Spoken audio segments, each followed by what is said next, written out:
audiobook from Scott L. Chally.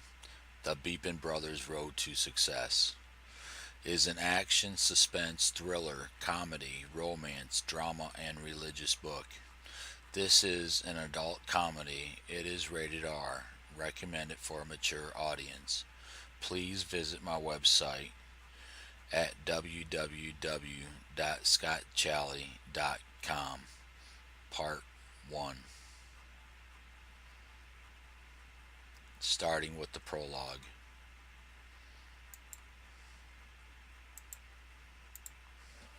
Prologue. The story starts out as two kids growing up in a small town going to school together. They become best friends. Throughout their life, they protect each other's back and assist each other. As they get older, they end up starting a delivery business together. One of the kids' father assists them in the business. They start out with a small delivery account hauling for a lumber company. While they're hauling for the lumber company, they get stuck in situations that lead them into the future with lots of money. They take risks that are unimaginable, but always seem to pull through. Their business grows in a short while to more than 20 employees in a matter of a year. They continue doing small jobs here and there to make cash for the business. They get tied up into the mob cartel. They make a lot of money doing jobs for the cartel. They end up growing their business to a fleet of 40 semis and 12 moving trucks and over 75 employees in a matter of a couple years. The father seems to be suffering from bipolar. He had written a book 4 years earlier and finally was able to get it made into a movie. The book is an autobiography of his life. As the book is now being filmed, as a movie. It shows segments throughout the father's life as he is growing up. Then it leads to an episode that makes the people of the world believe he is the chosen one or the Messiah to come about. He dictates times and locations for things that he explains is to be a universal task from God to be able to save mankind. He explains a new world policy that will benefit all people throughout the movie. The father dictates asteroid strike to hit on Earth at a precise time, which the asteroid hit at the time he said. The movie comes out shortly after in the theaters for the world to see. The people of the world believe this guy is the Messiah. He is soon elected afterwards as President of the United States. During all this guy is doing multiple interviews and explains in depth about the New World Order.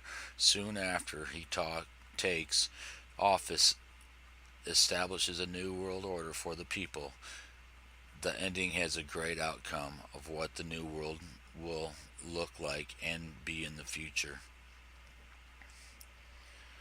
Scriptures quotation mark NIRV are taken from the Holy Bible, New International Reader's Version.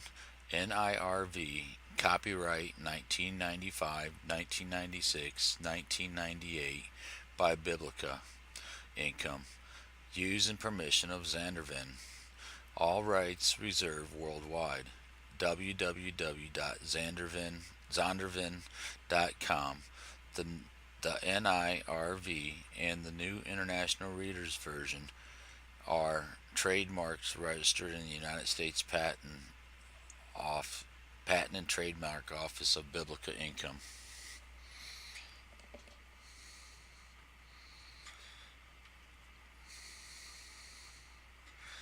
The Beepin Brothers Road to Success.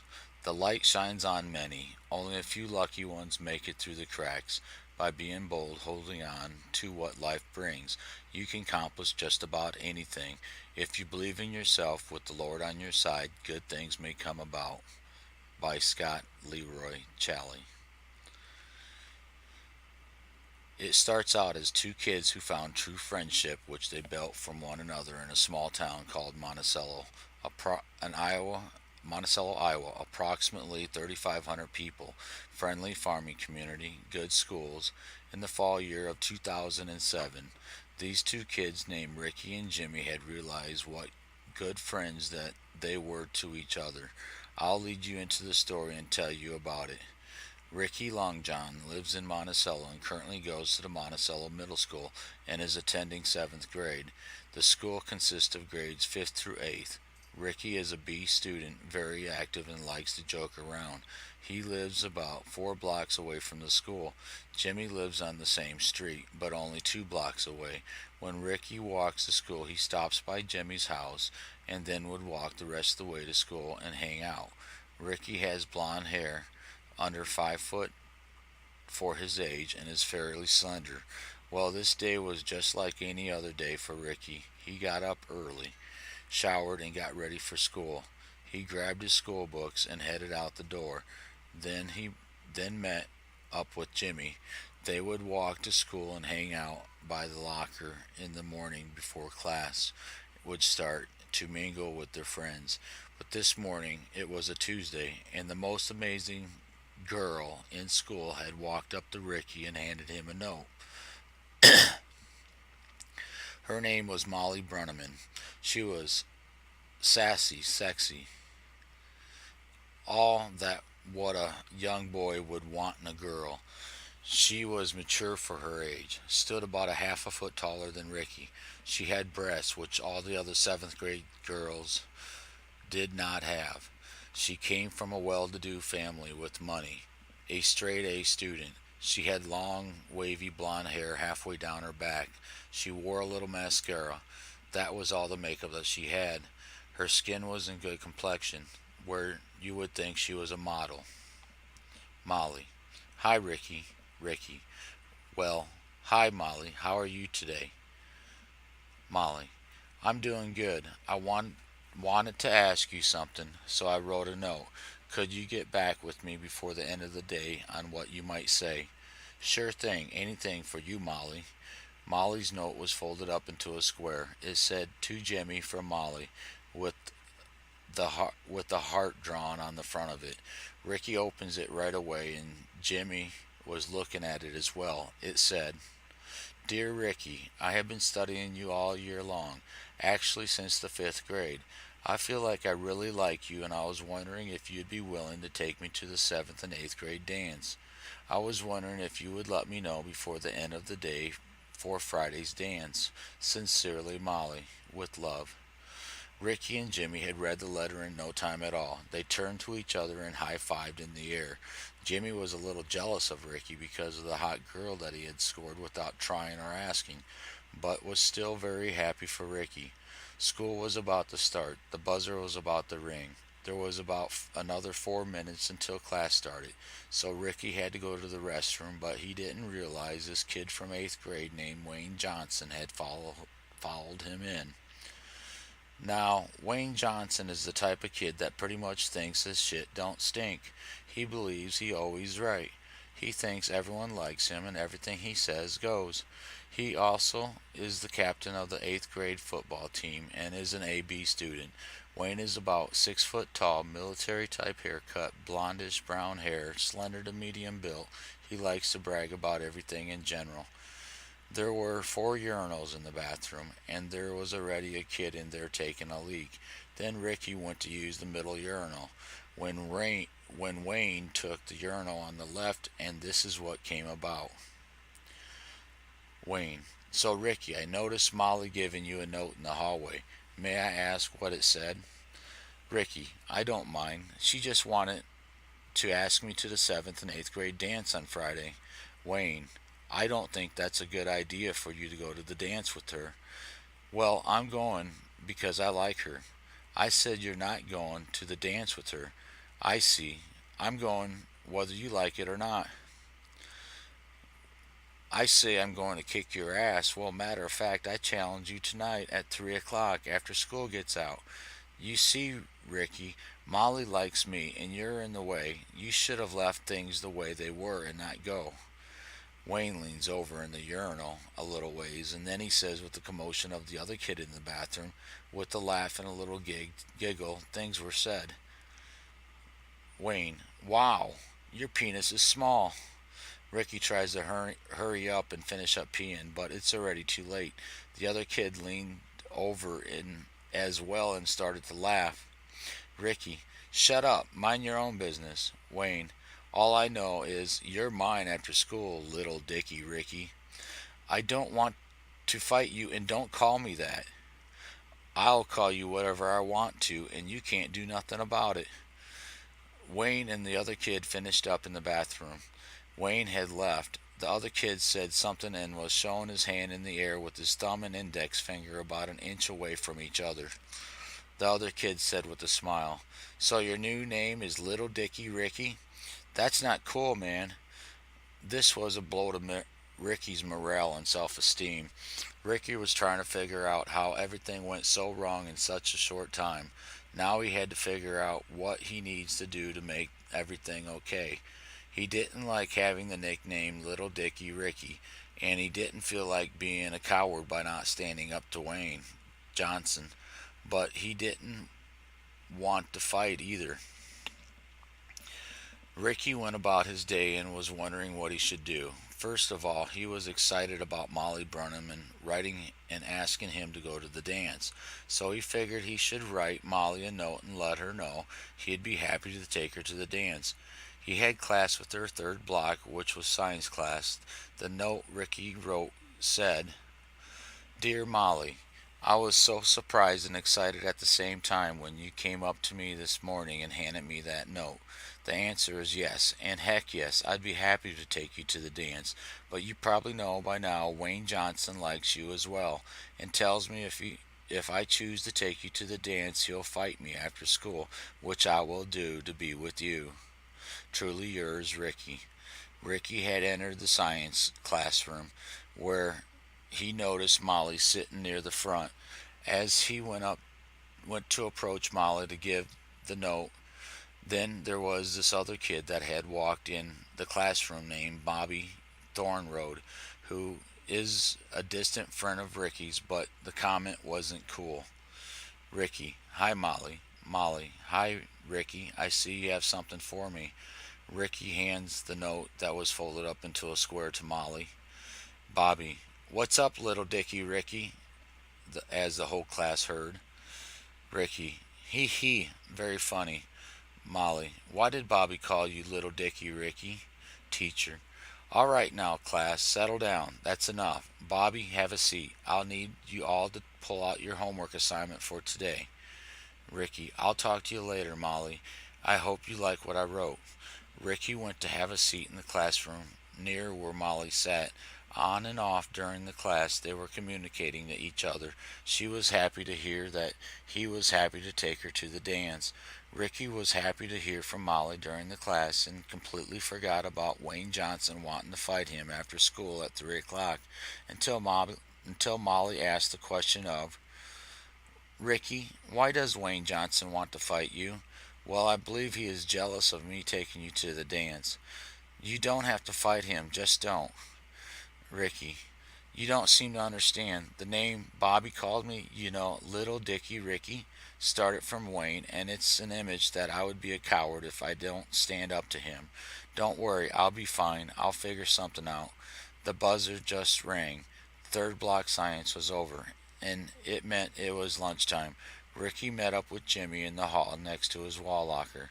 They walked to lunch. They went through the line to get their food and then sat down at the table to eat.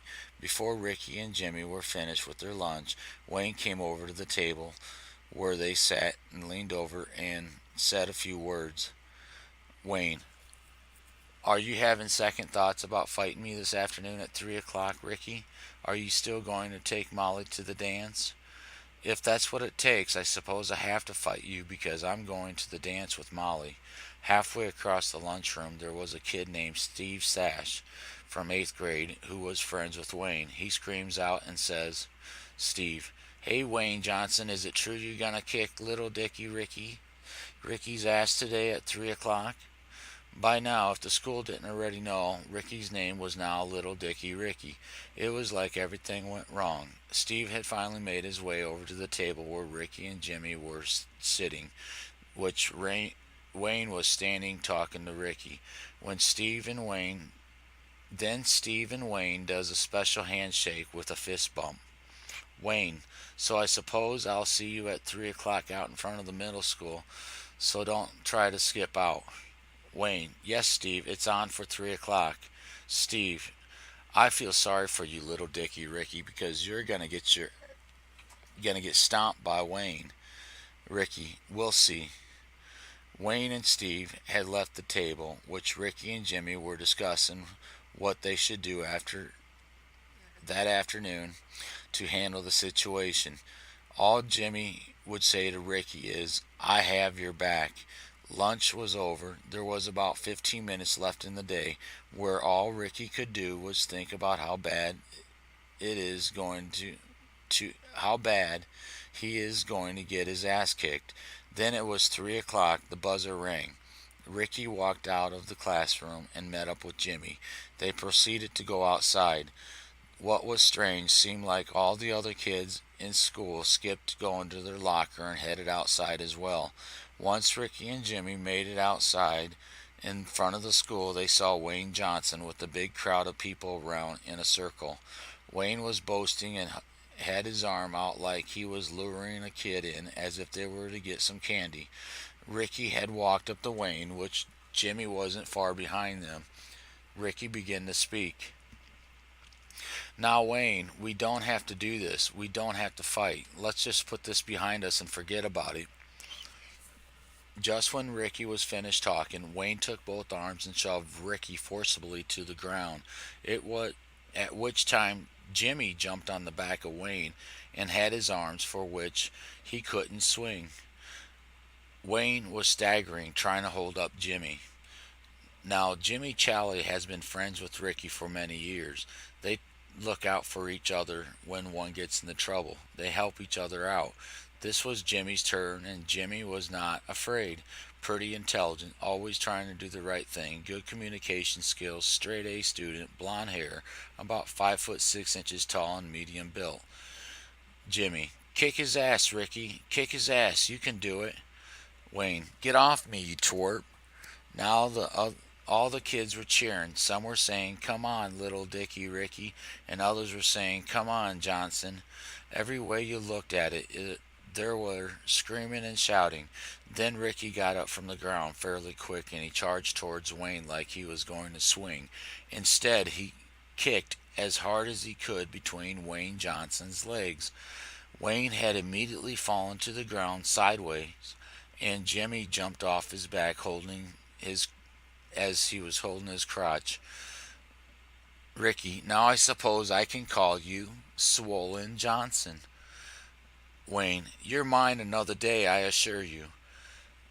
With a smile on Ricky's face, shaking his arm and fist clenched, he started saying, Swollen Johnson, Swollen Johnson, Swollen Johnson.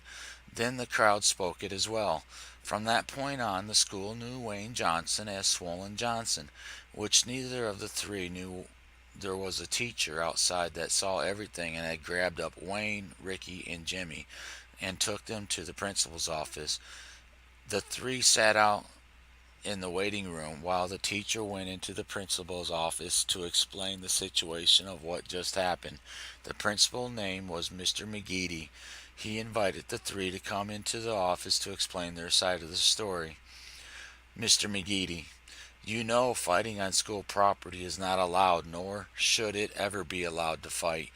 Do you have anything to say for yourselves? Ricky, I really did not want to fight, Mr. McGeady, but Wayne challenged me, so I had to. Mr. McGeady, well, you should have come to me earlier. We could have solved this problem before it became a fight.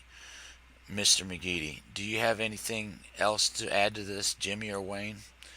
Wayne, no, sorry, I shouldn't have. It shouldn't have happened.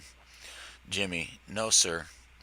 Mr. McGeady, well, I decide for your discipline that you will be doing 3 days in school suspension from Wednesday to Friday, and for the 7th and 8th grade dance, you guys are forbidden to go to it on Friday.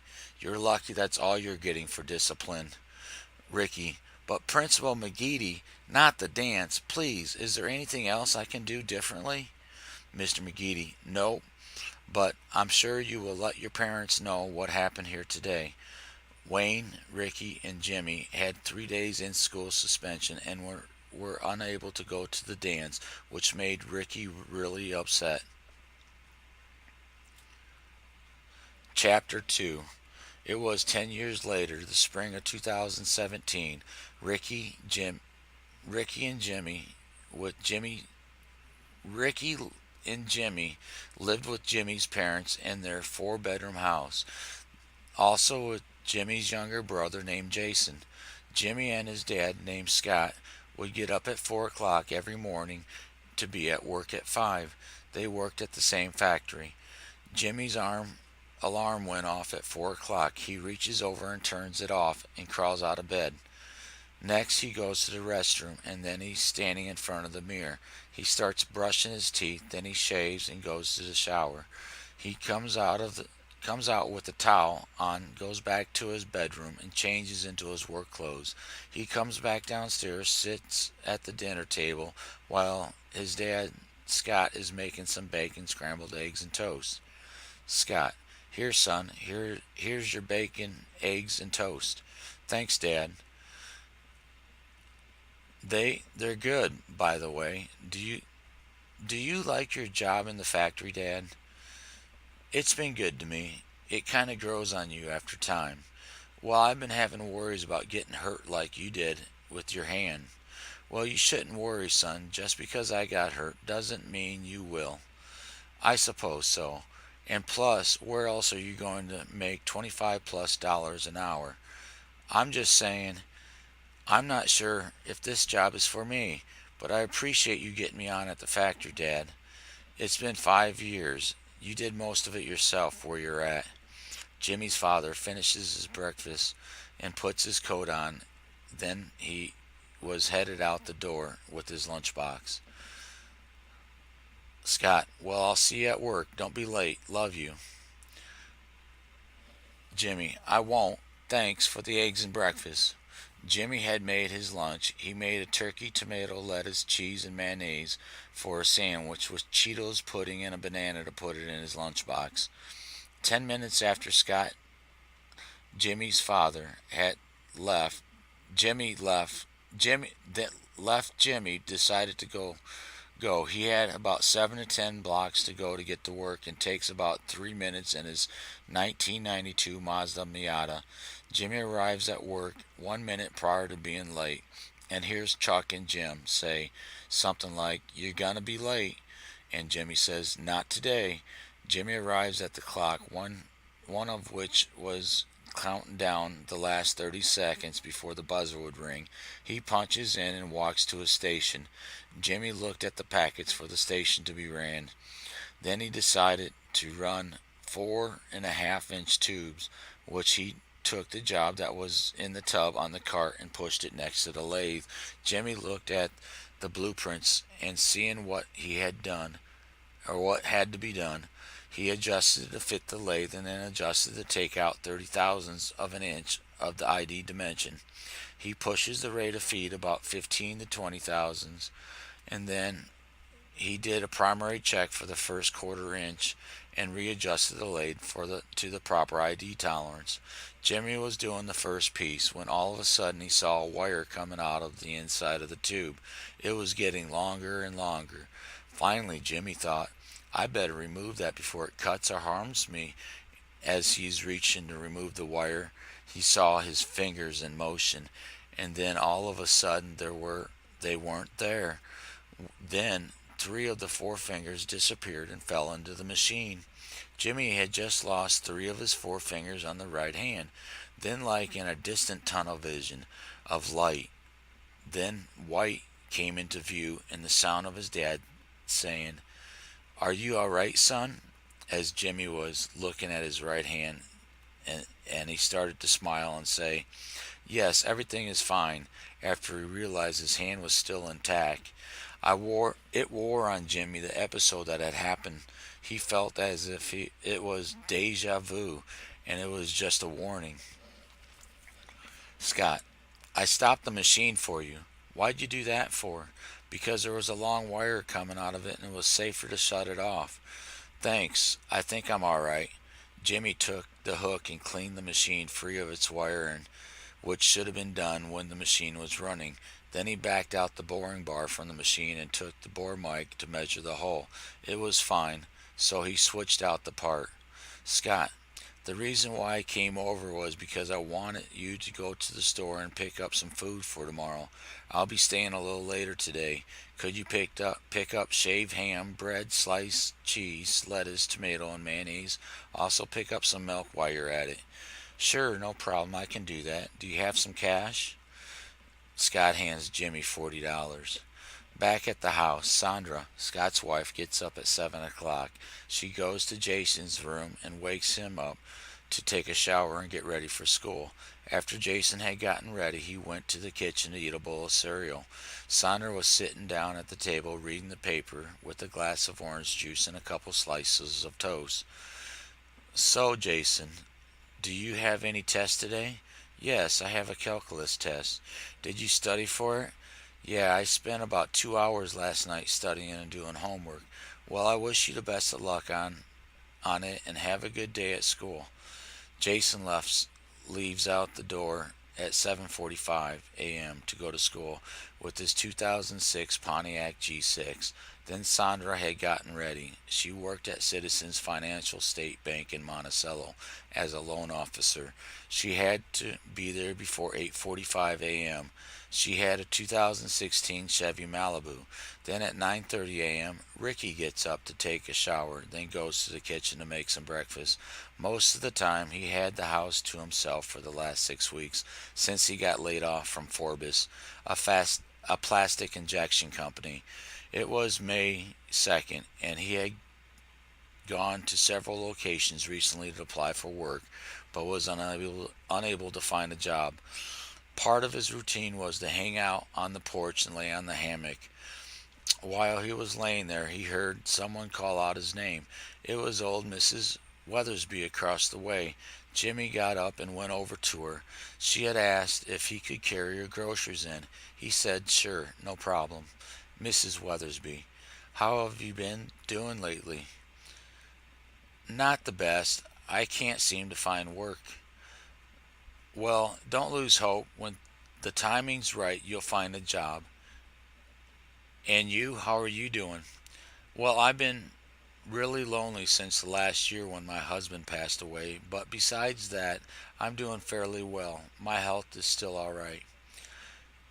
I'm sorry for your loss of your husband, but you need but if you need help doing simple chores in and around the house, just let me know. I'll see what I can do. Thanks, I appreciate that. Here's $20 for you carrying in my groceries. That's okay. You don't need or have to do that. Mrs. Weathersby, no problem. I don't need to take my money to the grave with me. Thanks, Mrs. Weathersby. Ricky was walking back to the house. An idea came to his mind. He figured if he can get paid to do deliveries, that would be something that he'd feel good about and like. He grabbed the paper off the table that Mrs. Chally had. He opened the paper to the job section and was looking for anything of deliveries. He noticed that Bernard's is looking for a delivery service. That sprung an idea, so he called the number and requested to talk to the manager. The manager came to the phone. This is Gus here. May I help you? Yes, I was calling in reference to the delivery job that you have in the paper.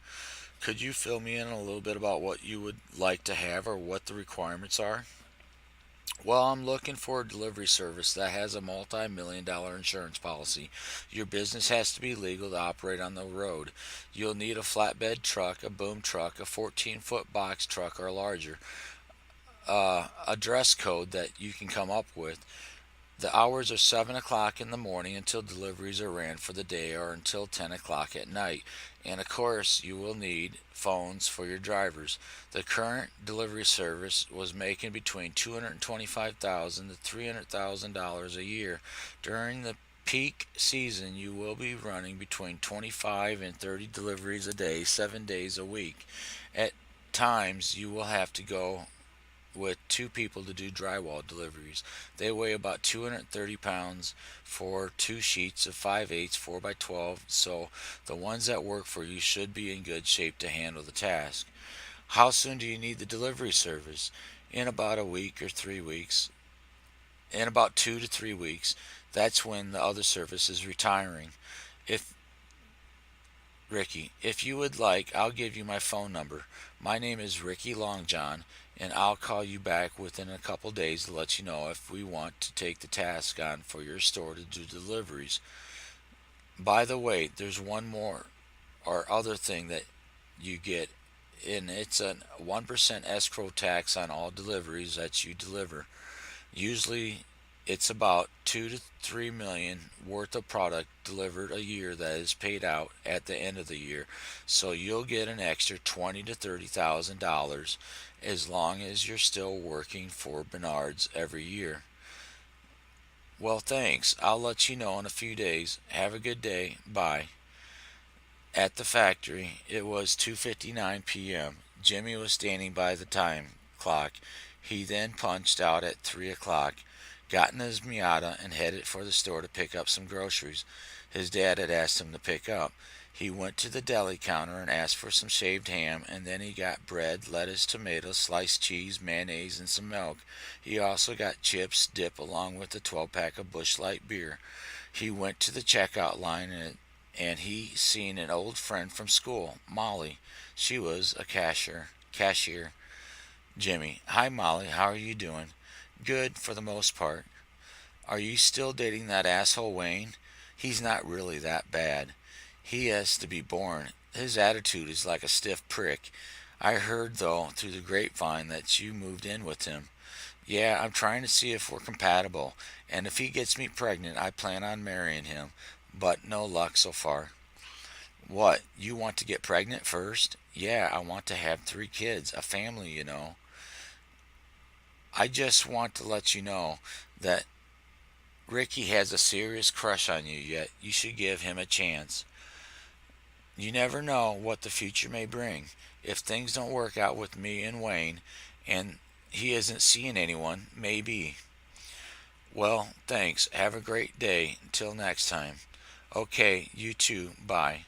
Jimmy pulled up on the street next to the curb at his house and he grabbed the groceries. On the porch, Ricky was lying on the hammock, sleeping. Jimmy wakes him up. Jimmy, how was your day, Ricky? Not bad. At about 10 o'clock, old Mrs. Weathersby had asked me to carry her groceries in, so I helped her. Then she gave me $20. Well, that's good. You know, or would you like to have a beer? Sure. By the way, when I was at the store, I talked to Molly. She told me she would like to get pregnant before marriage with Wayne. Supposedly they've been trying for a while, with no luck. I told her that you have a crush on her yet. She made it sound like if you didn't have no one in the future, she'd be interested in you. That's cool. How was your day? This morning I had another one of them terrifying visions that I had lost some fingers in the lathe. Something tells me that I should try to find a different job that doesn't give me these visions of getting hurt. That's not cool, but I think I got the perfect job for us. What's that? After I had carried the groceries for old Mrs. Weathersby, it dawned on me that I would like to do something in the delivery business, and I think we could do it together. What do you mean? Well, I searched the papers for a delivery service needed, and I found one from Cedar Rapids. The South Store of Bernard's is in need of a delivery service within 3 weeks. I had called the store and talked to the manager. He said the job makes about $225 to $300,000 a year, and we need a flatbed truck, a boom truck, and a 14-foot or larger box truck. The bad thing about it is it's 7 days a week from 7 a.m. to 10 p.m. We got to be bonded for $1 million as far as an insurance purpose goes, and all the drivers would have to have cell phones.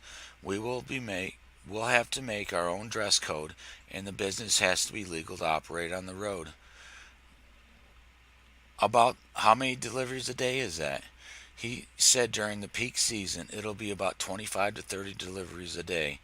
What's the farthest distance that we have to travel each day or times? He said as far as Brooklyn, Clarence, Keokuk, Dubuque, which would be about 75 miles one way. That is about $120 for delivery. Plus, we can stack the deliveries. We might be able to do 3 deliveries per truck or more when we travel on the way. Well, interesting. Sounds good. We can be our own boss. So, what do you think? It'll cost a lot though for the trucks, but we can buy used to get by until we can afford new ones.